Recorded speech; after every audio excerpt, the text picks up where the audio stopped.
A white sheet hung from a broom handle over a stone gate outside a German farm town, still in the cold March air. 20 yards short of it, a half-track was still smoking. Sergeant Walter Kessler lay in the mud where he fell, hand pressed to his shoulder, helmet rolling in a frozen rut beside him. The flag was real cloth. The surrender was not. Within 2 days, soldiers in the sector would stop trusting any white flag, even real ones. This is what Patton did when a lying flag nearly taught his own army to stop believing the truth. It started as nothing. One farmhouse, one sheet on a broom handle. Kessler's platoon had been moving fast that morning, the column stacked back past the bend, engines idling since 0630, drivers climbing down to stamp feeling back into their feet, waiting on a single scout to clear a single gate. Kessler walked forward the way he'd done a dozen times that week, rifle slung low, hand half raised, the picture of his kid sister tucked inside his helmet liner, the way it always was. The shot came from a hedge line nobody had checked. He went down before the men behind him understood what they were looking at. Lieutenant Aldo Renzetti reached him first, 26 from Providence, the kind of officer who counted his men twice before every move, and once more out of habit. He didn't ask questions. He pulled Kessler back by the collar of his coat while return fire chewed up the hedge, and by the time the farmhouse was cleared, Renzetti had already decided what came next. He told his platoon, flat and final, no more flags. Anyone raises one, you put him down first and sort it out after. It sounded like protection.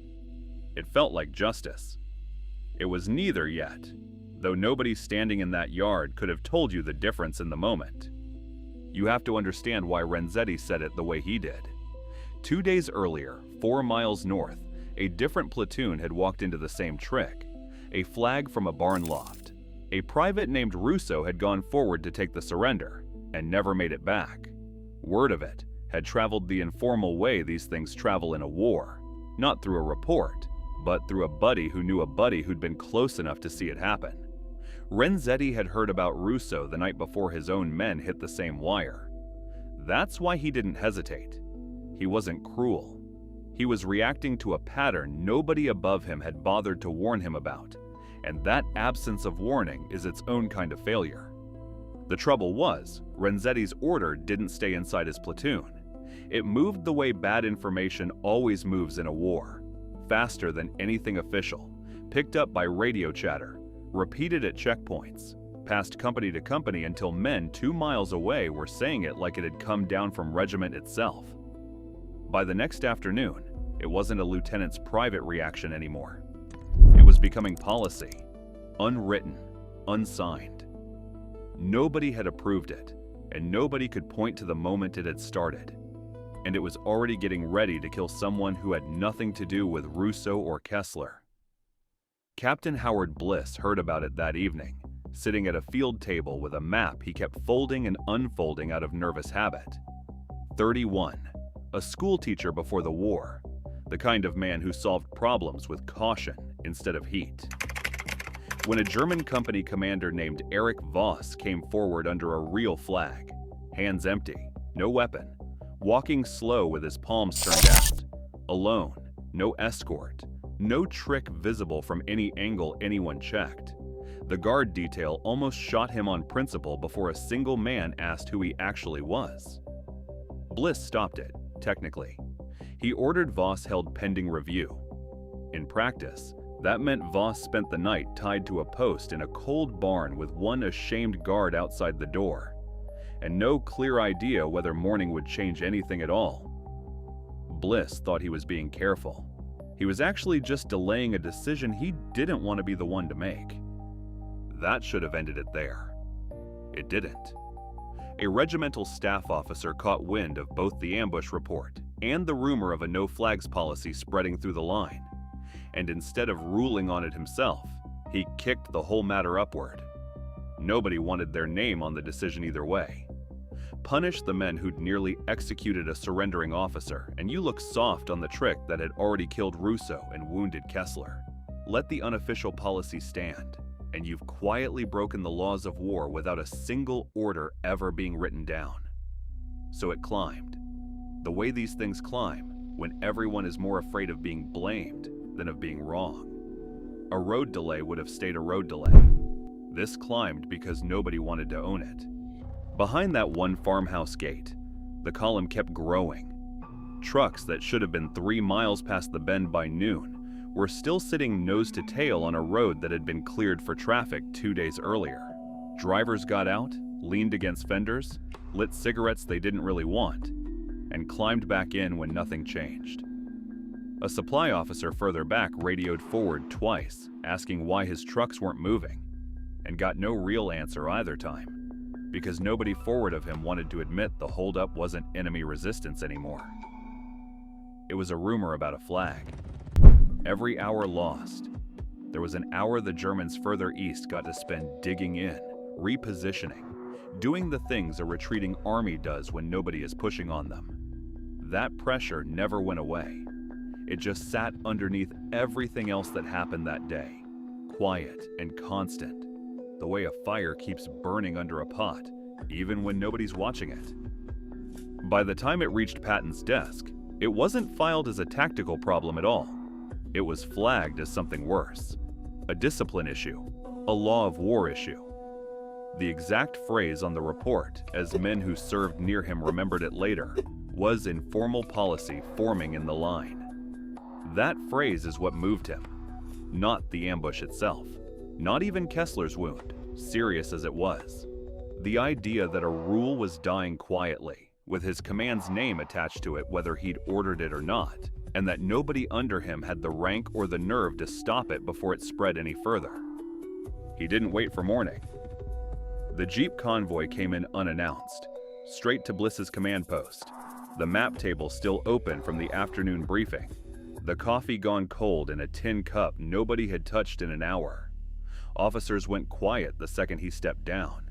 Everyone in that farmyard expected the same thing, a tirade about the ambush. Maybe an order to burn the next 10 farmhouses that dared to fly a flag. Payback dressed up as policy. That is what Patton's reputation promised them. That is not what walked through the gate. He didn't even look at Kessler first, though the sergeant was still being treated nearby, his shoulder wrapped, his face white with more humiliation than pain at having been fooled. Patton's eyes went straight past him to the barn, to the rope, to the guard standing outside it, who couldn't quite meet his eyes. He crossed the yard without slowing down and asked one question, short and flat, the kind of question that has no comfortable answer. Who gave the order not to honor a flag? Nobody answered fast enough. That silence told him more than any written report could have. Renzetti stepped up because somebody had to. He stood just inside the barn door, near the rope holding Voss against the post, and he didn't flinch under the weight of those eyes. Sir, they baited Kessler with a flag like this exact one. 2 days before that, they killed Russo the same way. He said it like a man defending something he believed in completely, because he did, and because he'd watched his sergeant go down believing the same lie.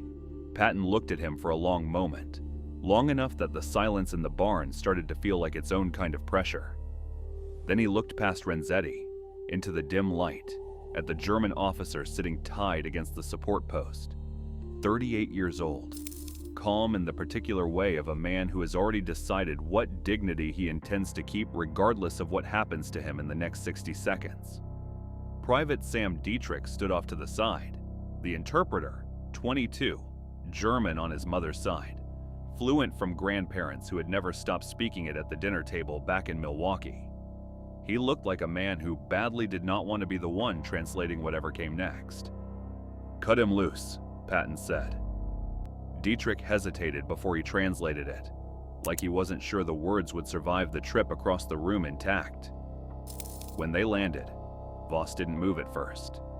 He had been waiting all night, tied to a post in a cold barn, to find out if surrender meant anything at all to the men holding him.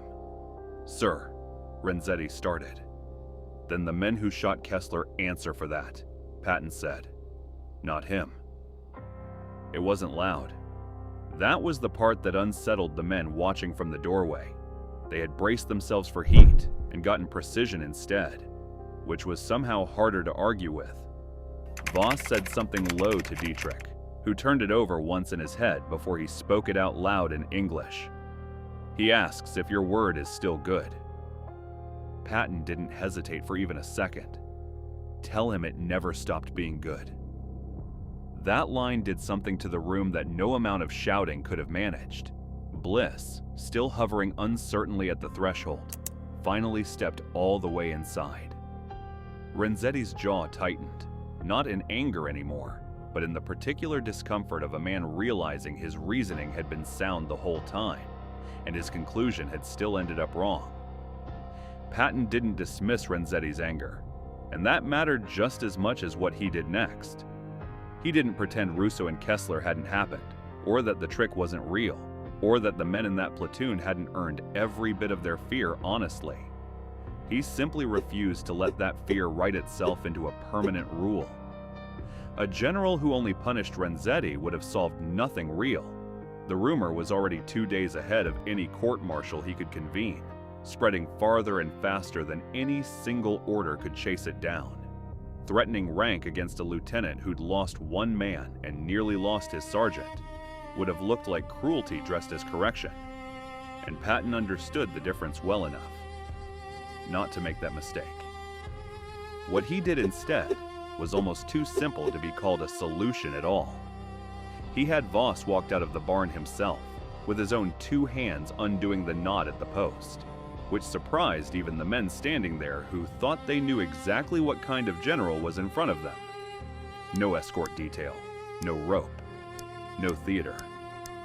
He walked Voss across the open farmyard in full view of the company, past the same men who had watched him brought in tied like livestock the night before, their faces turning to follow the 2 of them across the mud.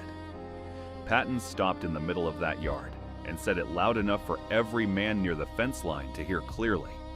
Any soldier under his command who shot a man honoring a real surrender would answer to him personally, not to a court, not to a captain, to him, directly. No exceptions.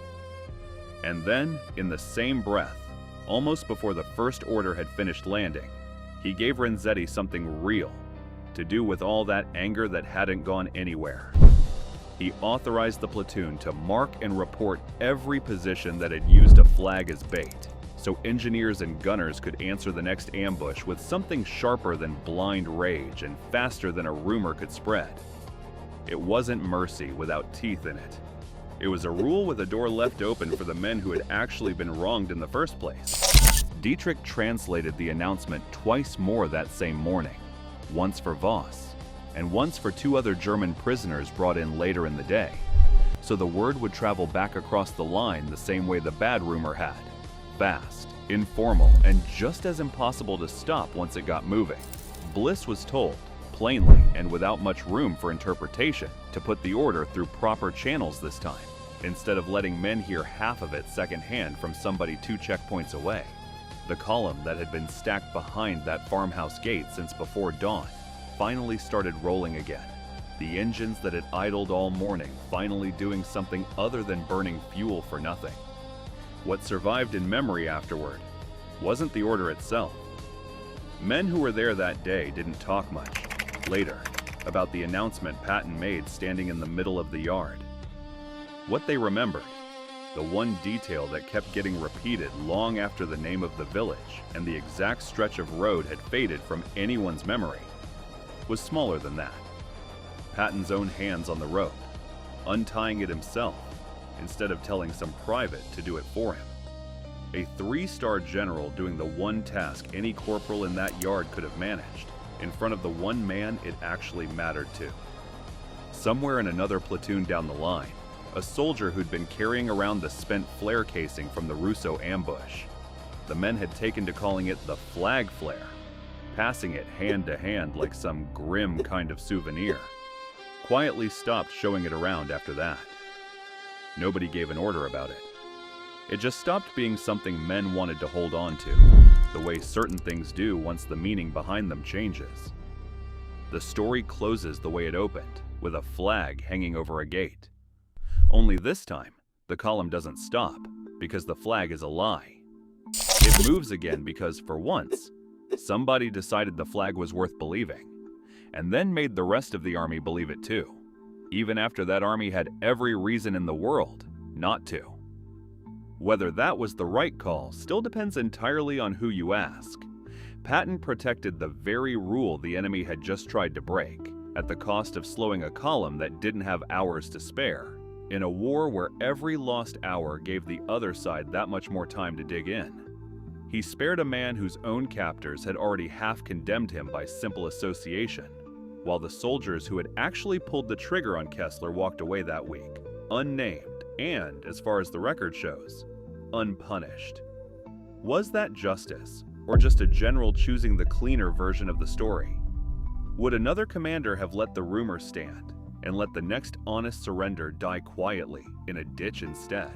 That's the question the men who were actually there never fully settled among themselves, and it's worth sitting with for yourself.